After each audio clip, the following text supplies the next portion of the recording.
Hello my lovely healers. मैं Sunita, Reiki grand master, angel therapist. आज हम बात करेंगे दीपावली पे कैसे करें पॉजिटिव एनर्जी का क्रिएशन। तो आज का टॉपिक बहुत ही प्यारा होने वाला है और हम सभी को बहुत सारा नॉलेज प्राप्त होने वाला है। तो स्टार्टिंग में हम लोग चलते हैं दीपावली की तरफ बात करने, और दीपावली हमारी और बहुत अच्छे से हो, कैसे करें शुरुआत। दीपावली पे आप लोगों को ढेर सारी शुभकामनाएं। आपकी यात्रा मंगलमय हो, क्योंकि बहुत सारे जो जॉब पर हैं, सिटी से बाहर हैं, अपने होम से दूर हैं किसी न किसी कारण से, तो ज़रूर दीपावली पे, तीज त्योहारों पे जाना उनका निश्चित रहता है।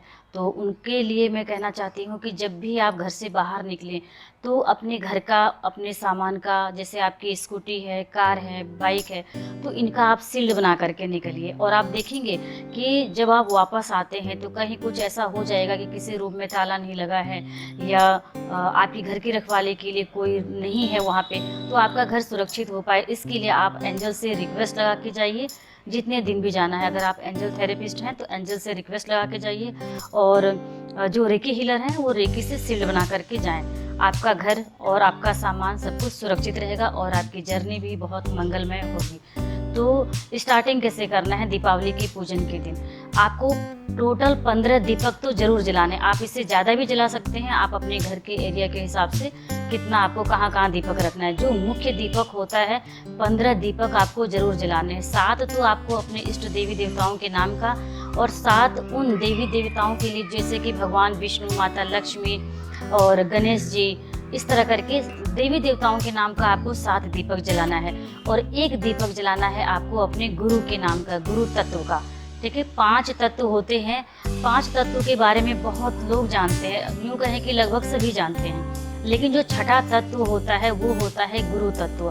गुरु तत्व के लिए अगर हम एक दीपक जला करके उनके लिए भी हम प्रेयर प्रार्थना करते हैं, उनके उज्जवल भविष्य के लिए, उनके अच्छे स्वास्थ्य के लिए, उनकी अच्छी कामना के लिए, तो निश्चित ही हमारे जीवन में बहुत अच्छा प्रोग्रेस होता है। तो टोटल आपको दीपक जलाने हैं कितने? 15। 7 अपने देवी देवताओं के लिए, इष्ट देवी देवताओं के लिए, जिसको कि कुल देवी भी लोग बोलते हैं, उनके नाम का जलाइए। और 7 देवी देवताओं के लिए, जो हम जैसे कि ब्रह्मा विष्णु महेश बोलते हैं, अपने हीलिंग प्लेस पर भी हम देवी देवताओं का जो चार्ट लगा के रखते हैं, इनके लिए, और एक अपने गुरु के लिए। टोटल हो गए 15 दीपक।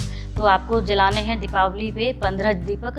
ये तो आपको पूजा स्थल पर ही जलाना है। अगर आपने पूजा हीलिंग स्थान को दोनों को ऐड कर रखा है तो आप वहाँ पे ही जलाइए। पूजा पूरा विधि विधान से करिए। अंतःकरण के चार्ट पर बैठ करके ऊपर से रेड कलर की टॉवेल या रेड कलर का कोई कपड़ा आप बिछा लीजिए, उसके ऊपर बैठ करके आप करिए।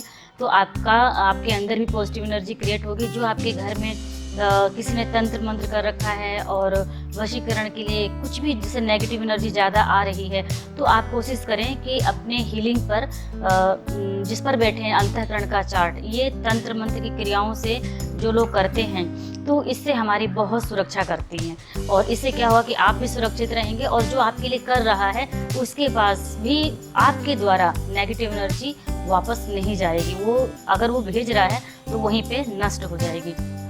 दीपावली पर बहुत लोग क्या करते हैं कि जुआ खेलने का प्रथा बना रखे हैं, परंपरा। उन्होंने देखा अपने दादा से देखा, पापा से फिर बच्चा भी देखता है, और बोला भी गया है कि जैसा बीज है वैसा ही फल होगा, वैसे ही आगे प्रगति होगी। ज़्यादातर यही चांस होता है।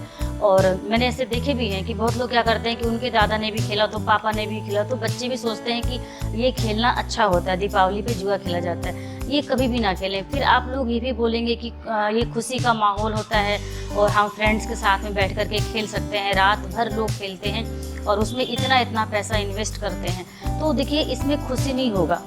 चाहे आप जीतिए, चाहे आपका फ्रेंड जीते, अगर आपका फ्रेंड भी जीत जाता है तो आपको भी, आपसे आपके फ्रेंड को नेगेटिव एनर्जी जाने वाली है, क्योंकि आपने जुए में चाहे पैसा आपने हारा, या न्यू शर्ट हारी है, या ज्वेलरी हारी है।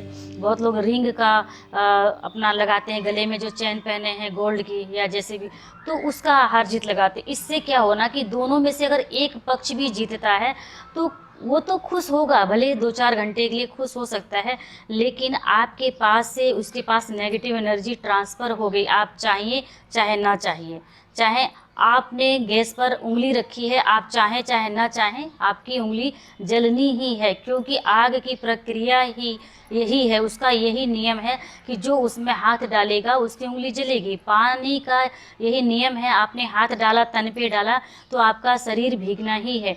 उसी तरह चाहे आप चाहिए या ना चाहिए, अगर आपके फ्रेंड्स ने जीता है चाहे आपने जीता है, दोनों में से किसी एक को दुखी होना ही है। दुख की एनर्जी ना आए इसके लिए आपको जुआ नहीं खेलना है। आप ये नहीं सोचिए कि इसमें तो हम लोग एंजॉय करते हैं, खुश होते हैं, हमारी एनर्जी बढ़ती है, लेकिन ये सत्य नहीं है। ये क्षणिक सुख है और क्षणिक सुख हमेशा दुखदाई होता है। इसलिए ये ना खेलें और ना ही किसी को खेलने के लिए सजेस्ट करें। तो सबसे पहले ये शुरुआत दूसरे तीसरे को ना समझा करके आप खुद करिए। खुद से ही चेंज होता है। जैसे बोला गया है कि खुद को बदलो, जग अपने आप बदलेगा। हम क्या करते हैं कि दूसरों को बदलने के लिए पहले तत्पर रहते हैं। और बहुत लोग क्या करते हैं, बहुत लोग ये भी करते हैं कि उस दिन घर में साग सब्जी है या नहीं है, घर में क्या बनना है, एक साल का त्यौहार है, मीठा भोजन बनेगा, पकवान बनेगा, ये क्या बनेगा क्या नहीं, इससे मतलब नहीं है। उनको आज के दिन ड्रिंक करना है, शराब पीना है, उसकी व्यवस्था वो पहले कर लेते हैं। कितने फ्रेंड्स को बुलाना है, कितना मांस बनाना है, उसकी व्यवस्था करते हैं। भले आप एक बार पूजा पाठ ना करिए उस दिन के दिन, लेकिन कम से कम आप उस 2-3 दिन जो लगातार धनतेरस, छोटी दीपावली, बड़ी दीपावली चलती है, इन दिनों में कम से कम आप इन चीज़ों को अवॉइड करिए, मत खाइए। जैसे कि मांस हो गया और जो अंडा, मांस, मछली खाते हैं, शराब पीते हैं, इन दिनों आप ना खाइए पीजिए। और बल्कि इसके बजाय आप उन डिश को बना करके खाइए, उन भोजन को बना के खाइए जिसको आप साल भर या तो ले नहीं पाते हैं, खा नहीं पाते हैं, या बहुत कठिनाई से आप खा पाते हैं। फिर और मैंने कुछ ऐसे टॉपिक्स भी सेलेक्ट किए थे जिस पर कि कम से कम हम बहुत सारे लोग इस पर फोकस कर पाते हैं। तो मैंने काफ़ी दिनों से इन टॉपिक्स को सेलेक्ट किया और उसी पर मैं आपको बता रही हूँ। और जैसे कि ये भी आपको ध्यान करना है कि कोई भी तीज त्यौहार, खास तौर से दीपावली पर अगर कोई आपका नियरेस्ट है, अड़ोसी पड़ोसी है, कोई दूर का रिश्तेदार है, अगर उस दिन आ रहा है तो आपको श्रद्धा भक्ति से खुश होकर के आपको खिलाना पिलाना है। जो भी आपके पास अवेलेबल है, दौड़ दौड़ के भाग भाग के नहीं कि वो आए हैं तो मैं ये कर दूं वो कर दूं, नहीं, एक्स्ट्रा खर्च नहीं। आपके पास उस समय जो घर में अवेलेबल है, जो आप अपने लिए भोजन बना रहे हैं, उसको श्रद्धा भक्ति से भरपेट भोजन खिलाइए। हो सकता है कि आपकी सोच में वो व्यक्ति बहुत अमीर लग रहा हो या नॉर्मल है, आपको ये लग रहा है कि हो सकता है कि इसके पास तो भरपूर है, लेकिन कई बार क्या होता है कि हमारी सोच से भी कई बार नीचे की घटनाएं घटित हो रही होती हैं, बट हमें पता नहीं होता है, हम अनभिज्ञ होते हैं। तो इसलिए जो भी आपके घर आए, कोई अपने बच्चे को आपके घर भेजता है, या आपके घर कोई बड़ा बुजुर्ग आ रहा है, या शादीशुदा लेडी आ रही है, या कोई लड़की आ रही है, तो उसको जो भी आपके पास आसानी से अवेलेबल है, खुशी खुशी उसको खिलाइए, पिलाइए, बैठाइए। आप अपने को पद्मों पद्म सौभाग्यशाली समझिए कि ईश्वर ने आपको उस योग्य बनाया है कि कोई आपके घर पे आ रहा है। और बोला भी गया है कि पता नहीं किस रूप में ईश्वर देवी देवता हमारे घर में विराजित हों, किसके मुखवाणी से कौन सा शब्द आपके लिए निकले जो कि आपकी एनर्जी को बढ़ाए, आपके पास्ट के कर्मा को घटित करे और आप आगे बढ़ जाएं। तो इसलिए उनको खुशी खुशी भोजन कराइए। जो भी आपके पास है, फल है तो आप खुशी खुशी फल दीजिए, मिठाई है तो मिठाई दीजिए। आप ये मत सोचिए कि ये मैं दे दूँगी, उसको खिला दूँगी तो मेरे बच्चे क्या खाएँगे, मैं क्या खाऊँगी, मेरा हस्बैंड क्या खाएगा। नहीं, ईश्वर ने सारी व्यवस्था आपके लिए कर रखी है। आप उसको, जो आपके घर में आया है, उसको खुशी खुशी खिलाइए। और घर में जैसे दीपावली पे क्यों ज़्यादा सफाई का फोकस किया जाता है, आपने भी देखा होगा। इसलिए इसका मेन जो पीछे का सीक्रेट है ये है कि जैसे कि हम घर की सफाई करते हैं, रसोई की भी, हर रूम की सफाई करते हैं। रसोई में आपको सफाई करनी है तो उन पुराने टूटे फूटे बर्तनों को किनारे निकालिए, उसमें आपको कंजूसी नहीं करनी है। बहुत लोग बोलते हैं कि ये 400 का कप है, इसकी डंडी थोड़ी सी क्रैक हो गई है, टूट गई है, तो क्या करना है, थोड़ा सा कुछ लगा करके, फेविक्विक लगा करके, जोड़ करके इसको यूज करूँगी, ये 400 का है, ये 800 का है। तो पैसे को आप मत देखिए, आप एनर्जी की भाषा को देखिए। आप एक अच्छे हीलर हैं, एक अच्छे वास्तु के नियम को मानते हैं और जीवन में आगे बढ़ना है तो ये आपको करना पड़ेगा। इन माया मोह की चीज़ों से आपको हटना पड़ेगा। तो घर में आप सफाई करिए, रसोई की सफाई करिए तो ध्यान करिए कि वहाँ पे कौन से ऐसे ऐसे बर्तन हैं जिनको यूज करके या तो आपके फैमिली मेम्बर्स ने या तो आपको अच्छा फील नहीं होता है, उसको आप हटा दीजिए, किनारे कर दीजिए। कुछ ऐसे बर्तन होंगे, कप होंगे, कुछ भी हो सकता है बर्तनों में, उसको किनारे कर दीजिए। फिर कपड़ों की भी छटाई होती है, जैसे बर्तन की छटाई हुई, कपड़ों की छटाई, जूते चप्पल की छटाई हुई। इन चीज़ों की छटाई आपको ज़रूर करनी है। बेडशीट पुरानी है, गल गई है, बार बार सिल के लगा रहे हैं, पहन रहे हैं, फिर भी अच्छी एनर्जी नहीं आ रही है, उन कपड़ों को यूज छटाई करिए जिनको भले आपने लिया है या किस आपको कहीं से मिला है, उसको पहनने के बाद आपको अच्छा महसूस नहीं होता है।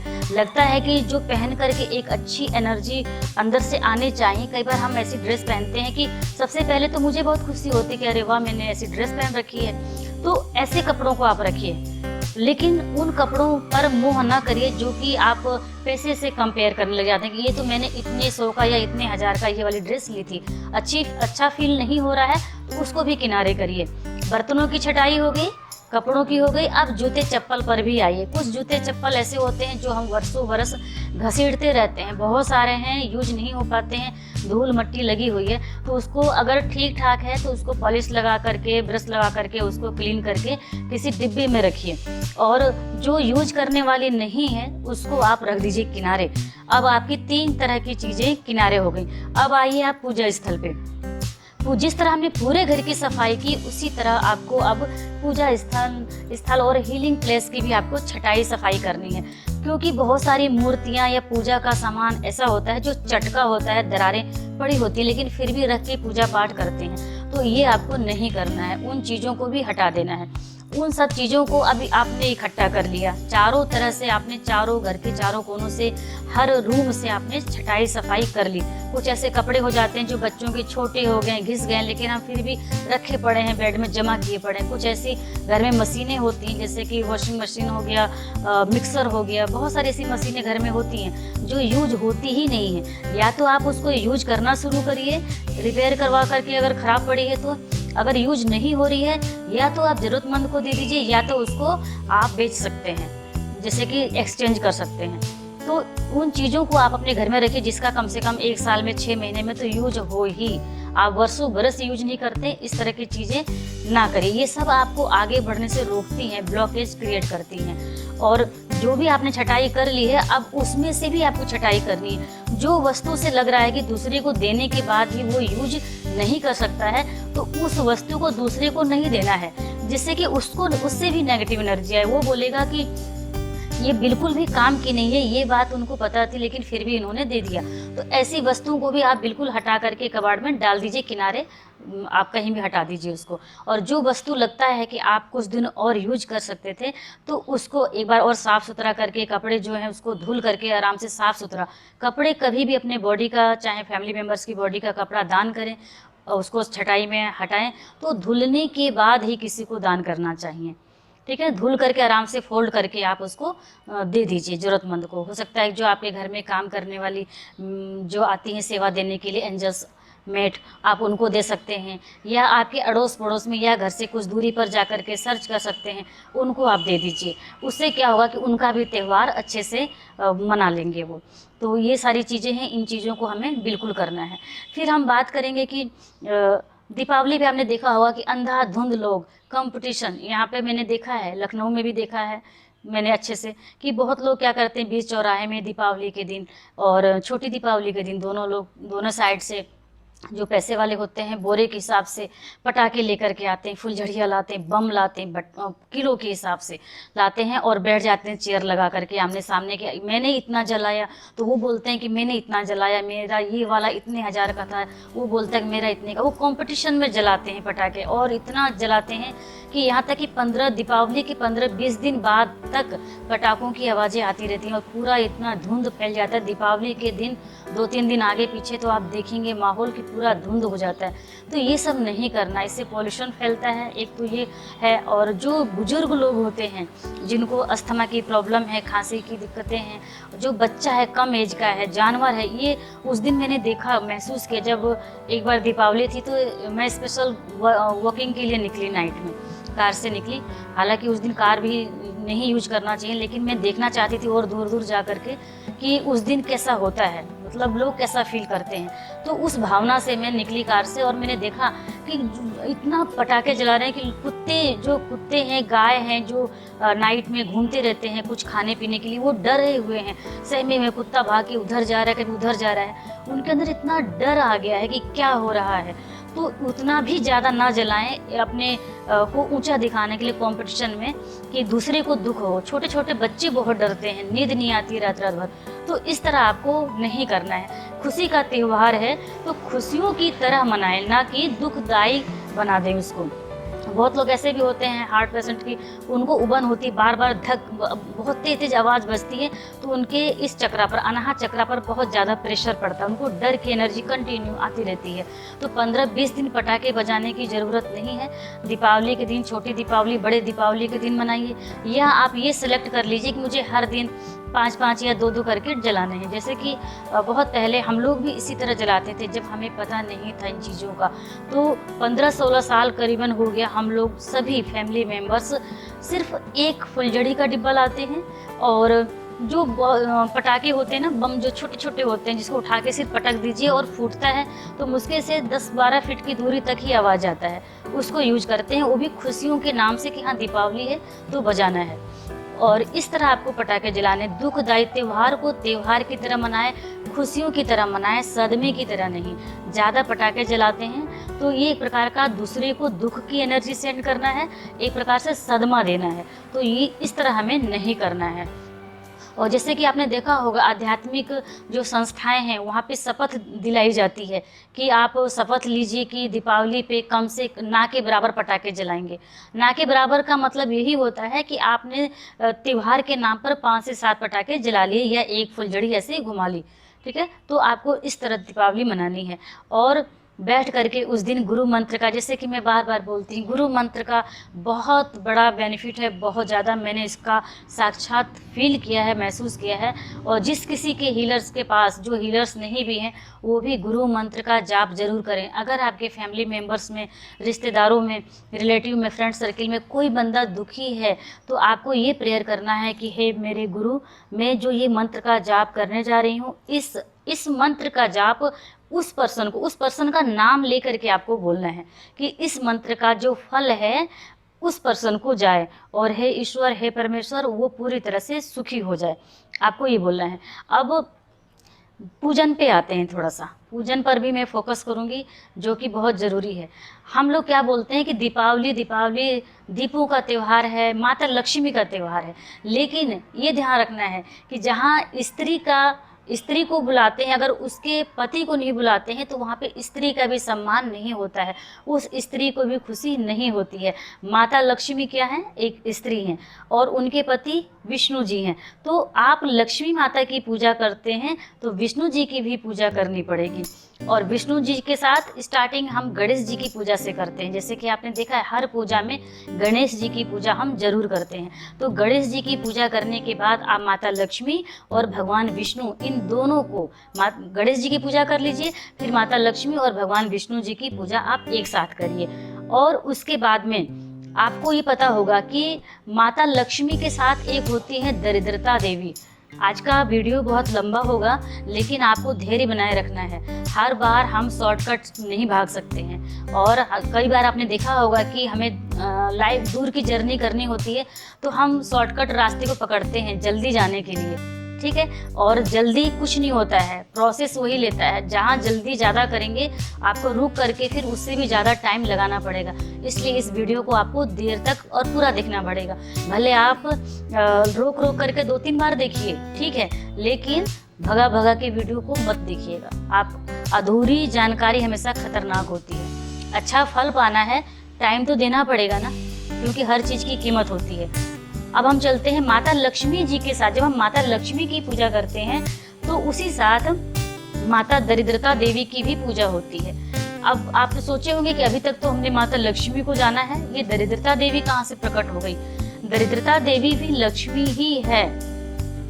माता जो लक्ष्मी है, इनके भी कई रूप हैं, आपने वैभव लक्ष्मी में सुना होगा व्रत में, लेकिन यहाँ पे दरिद्रता देवी की पूजा हो गई।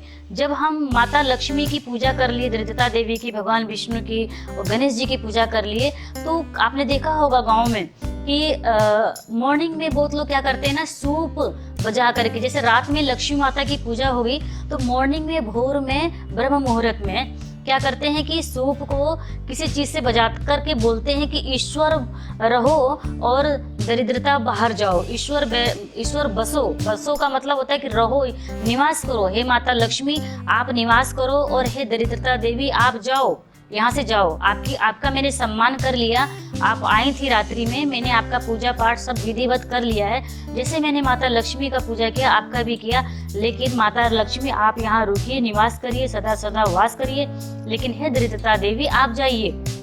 बहुत लोग बोलते हैं कि ये तो पुरानी परंपराएं हैं, ढकोसला है, ऐसा नहीं होता है। और जो गांव में जो मम्मी लोग होती हैं, दादी लोग होती हैं, वो ऐसा करती हैं, मैंने भी देखा है। तो वो सुबह के टाइम में फिर से पूरा घर धुला जाता है, ऐसा प्रक्रिया करने के बाद में धुला जाता है।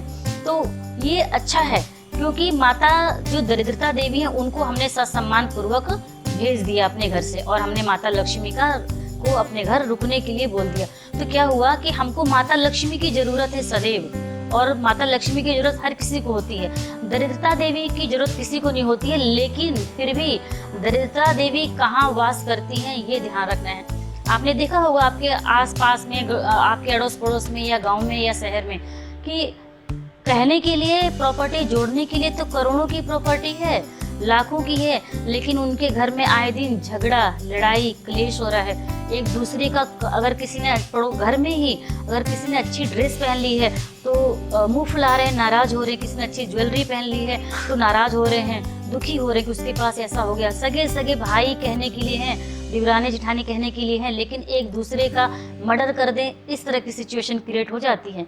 तो वहाँ पे हमें समझना है कि कहने के लिए सिर्फ करोड़पति लखपति हैं, लेकिन वहाँ पे माता दरिद्रता देवी का वास हुआ है, क्योंकि वहाँ पे संतुष्टि नहीं है। संतुष्टि जहाँ रहती है, जहाँ शांति रहती है, भोजन साफ सुथरा पकाया जाता है, खाया जाता है, वहीं पे माता लक्ष्मी निवास करती हैं, रहती हैं, उनको वहीं पे रहना अच्छा लगता है। लेकिन दरिद्रता देवी को वैसे घर अच्छे लगते हैं जहाँ पे कंपटीशन होता है स्त्रियों में या पुरुषों में, और खान पान, मांस मछली का यूज होता है, शराब यूज करते हैं, जुआ खेला जाता है, और एक दूसरे की खुशियों में शामिल नहीं होते हैं। तो वहाँ पे दरिद्रता देवी का वास है। ऐसे घर में ऐसे लोगों से संपर्क करने से बचें। अगर कभी जाना भी पड़े तो अपना शील्ड बना के जाएं। तो इसलिए कोशिश करें कि सिर्फ तीज त्योहारों पे ही नहीं, आप अपना खान पान जितने जल्दी बदल सकें, साफ सात्विक रखिए, और उसी तरह के फिर लोग आपके लाइफ में आएंगे। तो वहाँ पे होता है माता लक्ष्मी, दरिद्रता देवी का वास। माता लक्ष्मी का वास कैसे हो, कैसे हम क्लियर करें? जिस घर में शांति है, सुकून है, सिर्फ धन से कंपेयर नहीं किया जाता है। अगर उनका काम सिस्टमेटिक चल रहा है, अच्छा खा रहे हैं, पहन रहे हैं, कहने के लिए बहुत ज़्यादा प्रॉपर्टी नहीं है, लेकिन सुकून है, रिलैक्स है, चेहरे पे खुशी का एक भाव आता है। ज़रूरी नहीं है कि हम मेकअप ज़्यादा करने के बाद ही क्यूट दिखेंगे। असली मेकअप तो भीतर से चेहरे पर आता है। ब्यूटी पार्लर का मेकअप 4 से 6 घंटा रहता है, उसके बाद में फिर वो डल पड़ने लग जाता है। लेकिन जो गुरु का मेकअप होता है, हीलिंग का जो मेकअप होता है, अंदर से सारे चक्रा, बॉडी पार्ट्स को हील कर देता है। आप देखेंगे कि आपके हाथों से, फिंगर से, नेल से, फेस से, आँखों से, ये भौं से, ये जो थर्ड आई का जो हिस्सा होता है, इससे पॉजिटिव एनर्जी निकलता जाएगा और आप बहुत खुश महसूस करेंगे। ऐसे घर में जा करके, ऐसे लोगों के साथ बैठ करके आपको गुड फीलिंग होगी। तो वहाँ पे माता लक्ष्मी का वास है। ठीक है, तो आप लोगों को मैंने काफ़ी कुछ चीज़ें क्लियर की हैं। मुझे खुशी है कि आपने पूरा वीडियो देखा, फुल टाइम देखा, और बहुत सारी चीज़ें आपको क्लियर हुई हैं। तो इन सभी चीज़ों को आप अपने लाइफ में ज़रूर यूज करेंगे। और जहाँ कहीं भी कुछ आपको लगता है तो आप मेरे व्हाट्सएप को भी कनेक्ट कर सकते हैं। यूट्यूब चैनल पे जो वीडियो पड़ता है उस पर मेरा नंबर भी होता है, जो नंबर है कॉल कर सकते हैं, वही मेरा व्हाट्सएप नंबर भी आप कनेक्ट कर सकते हैं। और आप उस दिन जितना भी हीलिंग करें, बहुत अच्छा रिजल्ट आएगा। हीलिंग करें तो सबसे पहले अपने को ज़रूर रिलैक्स करें। वहाँ पे हीलिंग प्लेस पर ही आप मेडिटेशन करें, ये बहुत आपको अच्छा रिजल्ट देगा। मेरी ढेर सारी शुभकामनाएं हैं, और अपने गुरुओं से, प्रोफेसर मिकाऊ सर से, ऑल आर्कएंजल से सभी देवी देवताओं से, चोआ कोकसुई सर से जो कि प्राणी के गुरु हैं, रेकी के गुरु हैं प्रोफेसर मिकाओशी सर, हम सभी गुरुओं की तरफ से मैं प्रार्थना करती हूँ, आप सभी लोगों को ब्लेसिंग करती हूँ कि आप सभी लोगों की दीपावली बहुत अच्छे से हो और जो भी आपने अपनी विश डायरी में अपनी इच्छाओं को लिखा है वो आपकी विश पूरी हो। और विश डायरी को आप ज़रूर अपने पास रखें। अगर आप 6 से 8 घंटे का भी सफ़र कहीं कर रहे हैं, 4 घंटे का भी, आप अपनी प्यारी सी विश डायरी को अपने पास ज़रूर रखें और हीलिंग प्लेस पर ज़्यादा देर रखें। अगर घर में हैं, हीलिंग सेंटर पे हैं, तो अपनी विश डायरी को हीलिंग प्लेस पर रख करके आप हील करिए, आपकी विश पूरी हो, आपकी यात्रा मंगलमय हो, आपके सारे कार्य बहुत अच्छे से हों। All the best, God bless you, happy Diwali.